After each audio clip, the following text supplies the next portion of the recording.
साल 1980 में जेआरडी टाटा एक स्विस वॉच मेकर के पास गए। उनका विजन सिंपल था, इंडिया में वर्ल्ड क्लास वॉच बनानी है। उन्हें टेक्नोलॉजी चाहिए थी, लेकिन जवाब आया इंडियंस वॉच नहीं बना सकते, उनके पास स्किल नहीं है, टैलेंट नहीं है। और जेआरडी टाटा ने इसे सिर्फ अपना अपमान नहीं समझा, उन्होंने इसे भारत की कैपेबिलिटी पे सवाल माना। उन्होंने अपनी वॉच उतारी और एक डिसीजन लिया, जब तक इंडिया में अपनी वॉच नहीं बनती मैं वॉच नहीं पहनूंगा।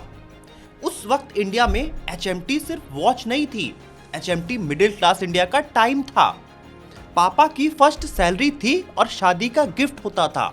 गवर्नमेंट जॉब के बाद ये पहली प्रेस्टीज वाली चीज होती थी। लेकिन एचएमटी एक गवर्नमेंट कंपनी थी, प्रोटेक्टेड मार्केट, नो कंपटीशन और नो इनोवेशन, साथ में लॉन्ग वेटिंग का लिस्ट होता था। और यही कॉम्प्लिसेंसी टाटा की ताकत बन गई।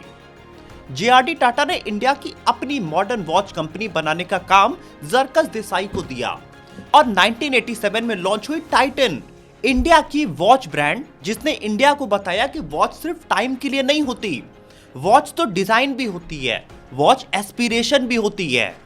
और वही एचएमटी जिसका एक टाइम पे मार्केट शेयर 90% था, वो 5 साल में ही मार्केट में इररेलेवेंट हो गई और टाइटन इंडिया की नई वॉच किंग बन चुकी थी। आज वही टाइटन 3.8 लाख करोड़ की कंपनी है। लेकिन जेआरडी टाटा ने जो सपना देखा था कि इंडिया को वर्ल्ड क्लास वॉच कंपनी बनाना होगा, वो सपना 2026 में असल में टाइटन के एम्पायर का सिर्फ 6% रह गया है। फाइनेंशियल ईयर 26 में टाइटन का टोटल रेवेन्यू 76,000 करोड़ था, लेकिन वॉच डिवीजन का रेवेन्यू सिर्फ 4,500 करोड़, मतलब कंपनी का 6%। कंपनी 31% ग्रो हुई, लेकिन वॉच बिजनेस सिर्फ आधा % ग्रो हुआ। फाइनेंशियल ईयर 25 में वॉच का रेवेन्यू था 4,576 करोड़ और 26 में यह सिर्फ 22 करोड़ बढ़ा, जबकि पूरी कंपनी लगभग 18,000 करोड़ ग्रो की। असल में टाइटन ने एचएमटी को तो हराया था, लेकिन आज टाइटन का वॉच बिजनेस खुद उसी रास्ते पे है जहां कभी एचएमटी गया था। और यही इस स्टोरी की सबसे बड़ी आयरनी है। जिस टाइटन ने इंडिया को वॉच पहनाई, आज उसी टाइटन का असली पैसा वॉच से आ ही नहीं रहा है। वो पैसा एक ऐसे बिजनेस से आ रहा है जिसे एक टाइम पे टाइटन के अंदर बंद करने की बात हो रही थी, लेकिन रतन टाटा के एक डिसीजन ने उस बिजनेस को बचा लिया और आज वही कंपनी टाइटन को जिंदा रखी हुई है। आज हम देखेंगे टाइटन की 3 वो चीजें जिसने कंपनी को ग्रेट बनाया और एग्जैक्टली वही 3 चीजें कैसे आज टाइटन के वॉच बिजनेस को खत्म कर रही है। लेकिन पहले वो स्टोरी कैसे टाइटन ने इम्पॉसिबल को पॉसिबल कर दिखाया। और अगर आपने वीडियो को हाइप नहीं किया है तो आप वीडियो को जरूर हाइप करिए ताकि ज्यादा लोगों तक पहुंच सके। चलिए शुरू करते हैं। हेलो दोस्तों, मैं हूं आपका दीपक, आप देख रहे हैं डिजिटल। तो साल 1980s में इंडिया का वॉच मार्केट बिल्कुल अलग था। इंडिया में एचएमटी का राज था, मैकेनिकल वॉचेस बना करती थी जिसके ऑप्शंस और डिजाइन लिमिटेड थे। वेटिंग लिस्ट इंडिया में नॉर्मल सिनेरियो था। ये एक प्रोटेक्टेड गवर्नमेंट मोनोपोली था। असल में कस्टमर के पास भी चॉइसेस नहीं थे और एचएमटी के पास बदलने की कोई वजह भी नहीं थी। यही एचएमटी की सबसे बड़ी गलती थी। जब कंपटीशन मार्केट पे खत्म हो जाता है तो इनोवेशन भी धीरे धीरे मरने लगता है। और फिर मार्केट में एंट्री हुई टाइटन की। असल में टाइटन सिर्फ एक कंपनी बनके नहीं आई, टाइटन एक नई सोच लेके आई। Quartz technology, better design, better experience और बेटर एस्पिरेशन। एचएमटी के लिए वॉच सिर्फ टाइम दिखाने की मशीन थी, लेकिन टाइटन के लिए वॉच एक गिफ्ट थी, एक स्टाइल का स्टेटमेंट था, एक एस्पिरेशन थी। और इसी एक डिफरेंस ने पूरा मार्केट बदल दिया। साल 1987 में पहली वॉच लॉन्च हुई और सिर्फ 2 साल में 10 लाख से ज्यादा वॉच बिक गई।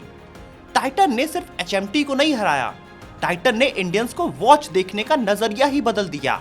लेकिन इसी सक्सेस के पीछे 3 स्पेसिफिक रीजंस थे और आज वही 3 रीजन टाइटन के वॉच बिजनेस को सबसे बड़ी प्रॉब्लम में डाल चुके हैं। आते हैं सबसे पहले रीजन और सबसे पहले प्रॉब्लम पे। तो साल 1980 में दुनिया में क्वार्ट्ज रिवॉल्यूशन आ चुका था। सीको, सिटीजन और कैशियो ने स्विस मैकेनिकल वॉचेस को हिला दिया था और टाइटन ने भी वही प्लेबुक इंडिया में यूज किया। एचएमटी मैकेनिकल वॉचेस बना रहा था, टाइटन क्वार्ट्ज लेके आया जो कि ज्यादा एक्यूरेट था, ज्यादा अफोर्डेबल था और ज्यादा स्टाइलिश था। और धीरे धीरे HMT के कस्टमर टाइटन के कस्टमर्स बनने लगे। ये था टाइटन का पहला जीनियस मूव, सही टेक्नोलॉजी सही वक्त पर। लेकिन आज 2026 में देखिए, प्रीमियम वॉच मार्केट में गेम पूरी तरह से उल्टा हो चुका है। आज प्रीमियम वायर सिर्फ टाइम देखने के लिए वॉच नहीं खरीदता है, वो मैकेनिज्म खरीदता है, क्राफ्टमैनशिप खरीदता है, हेरिटेज खरीदता है, और यहीं पे मैकेनिकल वॉचेस किंग बन जाते हैं। असल में टाइटन की मैकेनिकल एक्यूरेसी देखें तो वो 10 से 30 सेकंड पर डे है। स्विस कॉस्ट की अगर देखें तो वो 4 से 6 सेकंड है, और ग्रैंड सीको की देखें तो वो बस 1 सेकंड है। मतलब जिस टेक्नोलॉजी रेस ने टाइटन को विनर बनाया था, आज वही रेस प्रीमियम सेगमेंट में टाइटन को पूरी तरह एक्सपोज कर रही है। अब एक सीधा सवाल, अगर आपके पास 50,000 का बजट है तो आप टाइटन की वॉच खरीदेंगे क्या सेम प्राइस में, या फिर आप टिसॉट, राडो या सीको खरीदेंगे? यही टाइटन का प्रीमियम फ्यूचर का सबसे बड़ा चैलेंज है। मास मार्केट में टाइटन इंडिया का ट्रस्ट है, लेकिन प्रीमियम मार्केट में स्विस और जापानीज ब्रांड ग्लोबली क्रेडिटेबल हैं। और क्रेडिबिलिटी एड से नहीं बनती, ये डिकेड्स ऑफ प्रोडक्ट एक्सीलेंस से बनती है। टाइटन ने इसका शॉर्टकट एक बार ट्राई किया 2011 में। असल में टाइटन ने स्विस वॉचमेकर फेवरी ल्यूवो को एक्वायर किया। उन्होंने सोचा स्विस हेरिटेज मिलेगा, प्रीमियम क्रेडिबिलिटी मिलेगी और लग्जरी आइडेंटिटी भी बन जाएगी। लेकिन 13 साल बाद 2024 में टाइटन ने फेवरी ल्यूवो को एग्जिट दे दिया। 13 करोड़ में खरीदा था और लगभग 12 करोड़ में बेच दिया। मतलब 13 साल में कोई ड्यूरेबल प्रीमियम आइडेंटिटी नहीं बनी, कोई मेजर क्रेडिबिलिटी का शिफ्ट नहीं हुआ। यही आयरनी देखिए, 1987 में टाइटन ने टेक्नोलॉजी के दम पे HMT को हराया था, और 2026 में टाइटन टेक्नोलॉजी और परसेप्शन की गैप की वजह से स्विस ब्रांड के सामने स्ट्रगल कर रही है। जिस क्वार्ट्ज रिवॉल्यूशन ने टाइटन को बनाया था, आज वही क्वार्ट्ज की आइडेंटिटी उनके प्रीमियम मैकेनिकल वर्ल्ड में एंट्री लेने से उनको रोक रही है। क्योंकि प्रीमियम वॉच बायर सिर्फ वॉच नहीं खरीदता, वो मूवमेंट खरीदता है, स्टोरी खरीदता है और स्टेटस खरीदता है। यही है सक्सेस का पहला रीजन, जिसने पहली प्रॉब्लम क्रिएट कर दिया। The disruption turned into a trap. और अब आता है दूसरा रीजन, जो इनकी दूसरी सबसे बड़ी प्रॉब्लम बना। असल में साल 1994 में टाइटन ने वॉच के बाद एक नया बेट लिया, ज्वेलरी का बिजनेस। ब्रांड का नाम था तनिष्क। लेकिन शुरुआत में तनिष्क सक्सेस स्टोरी नहीं थी। पहले 7 साल सिर्फ था स्ट्रगल, लॉसेस और कंफ्यूजन। और टाटा बोर्ड के अंदर कई बार बात हुई कि इस बिजनेस को बंद कर देते हैं, लेकिन रतन टाटा ने इस बिजनेस को बचाया। उनका बिलीव था इंडिया में ऑर्गेनाइज्ड ज्वेलरी का फ्यूचर बड़ा है, और वो बेट आज सही निकला। उस वक्त इंडिया का ज्वेलरी मार्केट मोस्टली अनऑर्गेनाइज्ड था, ट्रस्ट की प्रॉब्लम थी, प्योरिटी का डाउट था और मिलावट का डर होता था, और हर जगह प्राइसिंग अलग अलग होती थी। कस्टमर को पता ही नहीं होता था कि वो सोना खरीद रहा है, वो सच में प्योर है या नहीं है। यही प्रॉब्लम को तनिष्क ने पकड़ा और उन्होंने हॉल मार्किंग, प्योरिटी सर्टिफिकेशन और ट्रांसपेरेंट प्राइसिंग लाया। और धीरे धीरे तनिष्क ने ज्वेलरी को सिर्फ गोल्ड बाइंग से ट्रस्ट बाइंग बना दिया। ये टाइटन का दूसरा जीनियस मूव था। जब मार्केट में ट्रस्ट ना हो तो ट्रस्ट को प्रोडक्ट बना दो। लेकिन अब 2026 में देखिए, वही तनिष्क जिसे एक टाइम पर बोर्ड बंद करना चाहता था, आज वो टाइटन कंपनी का सबसे बड़ा इंजन बन चुका है। और यहीं आता है इस कहानी का सबसे बड़ा ट्विस्ट। इंट्रो में मैंने आपसे कहा था टाइटन का असली पैसा वॉचेस से नहीं आ रहा है। अब आंसर आपके सामने है। टाइटन का टोटल रेवेन्यू है 76,000 करोड़, जिसमें ज्वेलरी का बिजनेस करीब 85% रेवेन्यू देता है और वॉच का बिजनेस सिर्फ 6%। फाइनेंशियल ईयर 25 में वॉच का रेवेन्यू था 4,576 करोड़, वो अगले साल सिर्फ 22 करोड़ बढ़ा, मतलब सिर्फ आधा %, जबकि पूरी कंपनी 31% ग्रो कर गई। एक बार सोचिए, जब एक कंपनी के अंदर एक बिजनेस 85% रेवेन्यू दे रहा हो और दूसरा बिजनेस सिर्फ 6%, तो बोर्ड रूम में अटेंशन किसको मिलेगा? असली कैपिटल कहां जाएगा? मार्केटिंग का पैसा कहां जाएगा? आंसर सिंपल है, जहां ग्रोथ दिखती है फोकस वहीं होता है, और टाइटन के केस में ग्रोथ का नाम है तनिष्क। यही असली आयरनी है। रतन टाटा ने तनिष्क को बचाया और उसी तनिष्क की सक्सेस ने टाइटन का ओरिजिनल वॉच बिजनेस को अपनी कंपनी के शैडो में डाल दिया। जेआरडी टाटा का ड्रीम था इंडिया की वर्ल्ड क्लास वॉच कंपनी बनाना, लेकिन आज टाइटन की चमक वॉचेस से नहीं, ज्वेलरी से आती है। मतलब सक्सेस रीजन 2 ने प्रॉब्लम रीजन 2 क्रिएट कर दिया। The saviour become the shadow. और यही आता है तीसरा रीजन और तीसरी प्रॉब्लम। टाइटन ने सिर्फ प्रीमियम नहीं सोचा, टाइटन ने यूथ पर भी बेट लगाया। 2005 में लॉन्च हुआ फास्ट ट्रैक। यहाँ पे टारगेट सिंपल था, 15 से 25 साल के यंग इंडियंस, इनको टारगेट करो, जिसमें बोल्ड डिजाइन, अफोर्डेबल प्राइसेस और एक क्लियर मैसेज दिया, वॉच सिर्फ टाइम के लिए नहीं, सेल्फ एक्सप्रेशन के लिए भी है। फास्ट ट्रैक ने असल में यूथ सेगमेंट को पकड़ लिया और टाइटन ने प्रूव किया हर जनरेशन के साथ ब्रांड इवॉल्व कर सकता है। लेकिन फिर आया नेक्स्ट बेट, स्मार्ट वॉचेस। असल में ग्लोबली एप्पल वॉच सबसे पॉपुलर हो रही थी। इंडिया में बोट और नॉइस जैसे ब्रांड स्मार्ट वॉच मार्केट में एक्सप्लोर कर रहे थे। इसी में टाइटन भी आया। Titan smart, fast track smart. Track, ये टाइटन का तीसरा जीनियस मूव था। नई जनरेशन के साथ इवॉल्व करना है।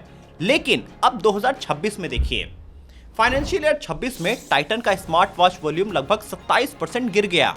क्यों? क्योंकि market suddenly ultra cheap import से फ्लड हो गया। मतलब 500 से 1000 रुपए वाली स्मार्ट वॉचेस जिसमें हैवी डिस्काउंट मिलता है, जिसमें फास्ट चेंजिंग फीचर्स होते हैं, ये सब टाइटन को पीछे करते गए और टाइटन जैसे ब्रांड के लिए इस प्राइस वॉर में compete करना ऑलमोस्ट इम्पॉसिबल हो गया।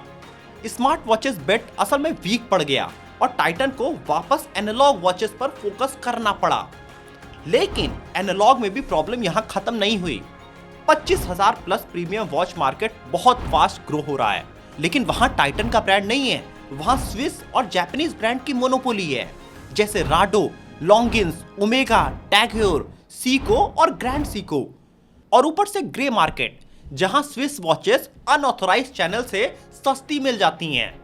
इंडियन बायर सोचता है अगर 1 लाख की वॉच लेनी है तो स्विस वॉच ही लेनी है, क्योंकि वहां स्टेटस भी है, हेरिटेज भी है और रीसेल का परसेप्शन भी है। टाइटन का 25,000 प्लस का सेगमेंट शेयर देखें तो ये 10 से 15% के आसपास है। यानी मास मार्केट में टाइटन ट्रस्टेड है, लेकिन प्रीमियम में बायर का माइंड अभी स्विस और जापानीज ब्रांड के पास है। अब टाइटन के सामने 3 डायरेक्शन एक साथ हैं। वॉचेस को प्रीमियम बनाना है, ज्वेलरी को और ग्रो करना है, स्मार्ट वॉचेस फेलियर के बाद एनालॉग आइडेंटिटी वापस मजबूत करनी है। टाइटन ने 3 नाव पे पैर रखी। एक कंपनी लिमिटेड फोकस, और यहीं से आइडेंटिटी क्राइसिस शुरू होता है।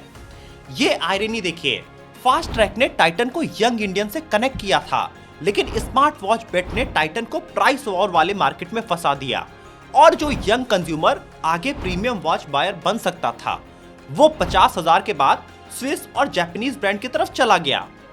मतलब सक्सेस रीजन 3 ने प्रॉब्लम रीजन 3 क्रिएट कर दिया। यही है evolution bet become an identity crisis. 3 success reason, 3 problem, और इन सब के बीच एक इमोशनल एंगल जो किसी ने नहीं बताया।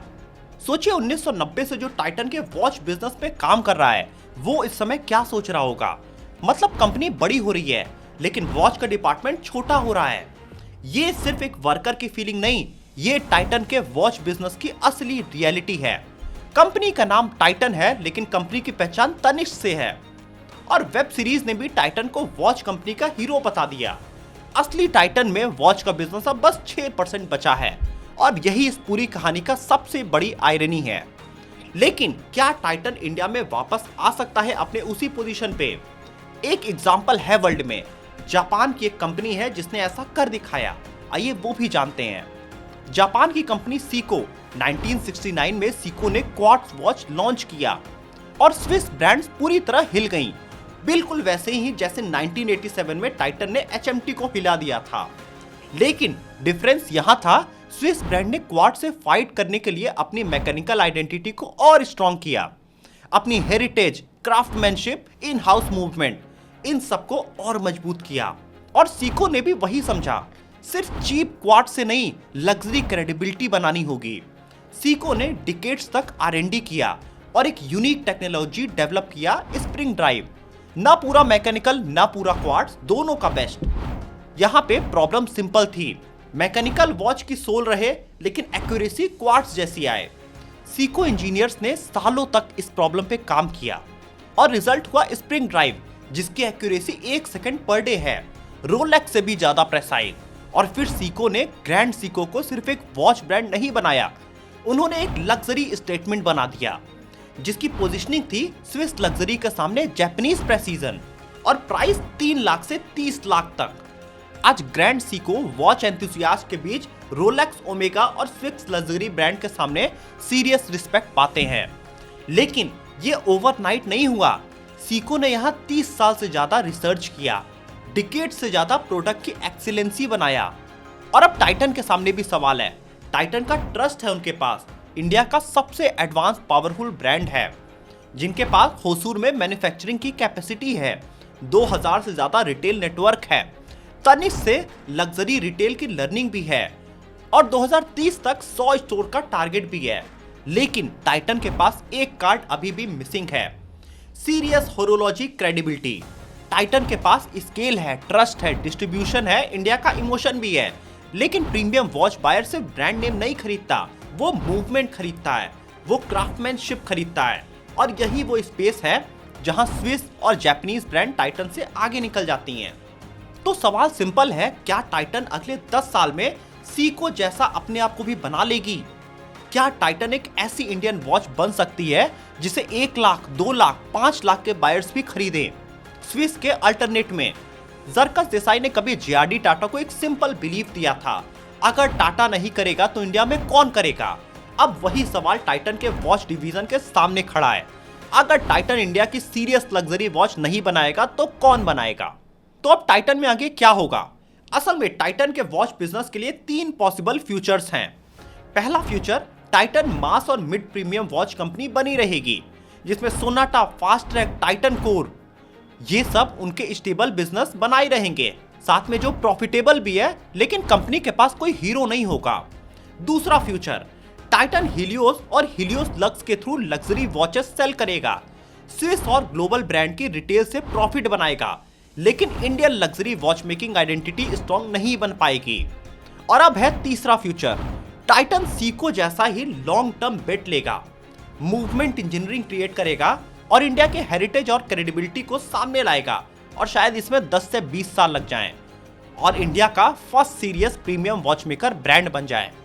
ये 2 साल का गेम नहीं है, ये 10-20 साल का पेशेंस है जो कि जापानीज कंपनी ने कर दिखाया। अब सवाल है, क्या टाइटन के पास इतना पेशेंस है?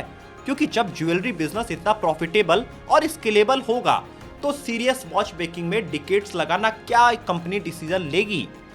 तो दोस्तों फाइनली बात करें तो 1983 में जेआरडी टाटा जी ने एक सपना देखा था, इंडिया की अपनी वर्ल्ड क्लास वॉच, और 2026 में वो सपना बस 6% रह गया है रेवेन्यू का। लेकिन कहानी खत्म नहीं हुई। 40 साल पहले भी लोग बोल रहे थे इंडिया वॉच नहीं बना सकता और टाइटन ने कर दिखाया। अब सवाल है, क्या टाइटन दोबारा ये कर पाएगा? क्या टाइटन इंडिया का सीको बनेगा या तनिष्क की चमक में फीका रह जाएगा? अब आपसे एक ऑनेस्ट सवाल, अगर आपके पास 50,000 का बजट है तो क्या आप टाइटन खरीदेंगे या टिसॉट या राडा या सीको? कमेंट करके सच जरूर बताइए। और अगर आपको लगता है इंडिया के ब्रांड की असली कहानी सिर्फ सेलिब्रेट नहीं समझनी भी चाहिए तो इस वीडियो को शेयर करिए, इस वीडियो को हाइप करिए, क्योंकि ये सिर्फ टाइटन की स्टोरी नहीं है, ये इंडिया की एम्बिशन, सक्सेस और आइडेंटिटी की स्टोरी है। अगर आपने चैनल को सब्सक्राइब नहीं किया तो जरूर सब्सक्राइब कर लीजिए। मिलते हैं ऐसी अगली केस स्टडी में, तब तक जय हिंद।